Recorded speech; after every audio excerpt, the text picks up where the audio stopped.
দাদা কীতে হয়েছে আপনার?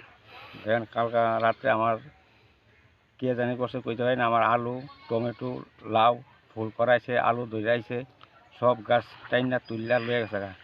আমি গরিব মানুষ, এইরা করতেছি প্রায় 10 থেকে 12 ঘন্টা জায়গা, 15-16 হাজার টাকা খরচ করছি। এইটা আর আমার কই থেকে আইব না, আমি যখন মরণ হতে কী করাম এখন, আমি কোনো বুদ্ধি নাই আর। আপনি কৃষিকাজ করি কৃষিকাজ করে তো আমি চলি, এখন কী করাম? ভাই বক্ষ কিছু সার ওষুধ মাংস থেকে আনছি, এটা বেশি করতে দেবো। লাউ মোটামুটি ধরা আরম্ভ হয়েছে, আলু ধরা আরম্ভ হয়েছে, টমেটো ফুল করা আছে, সব গাছ আমার ধ্বংস করে দিচ্ছে দুষ্কৃতিকারীরা। আজকে সকালে দেখছেন না? আজকে সকালে আসি আমি জল দেবো লাউ গাছ, আয়া দিয়ে এই অবস্থা দেখতে এখন তাড়াতাড়ি আমরা ফোন করছি। এই যে জায়গাটার নাম কি তা? রাজীব কলোনি, কোন গ্রাম পঞ্চায়েত? এটা আড়ালিয়া পঞ্চায়েত। আপনার নাম কি? আমার নাম প্রদীপ দত্ত। সন্দেহ হয়নি কারোর? এমনি তো সন্দেহ হয় না, দেখছি না কার নাম পাইম আমি।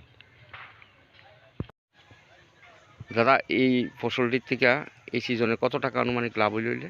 অনুমান ধরেন 50 থেকে 60 হাজার টাকা লাভ হইলে, সবই শেষ করে দিল।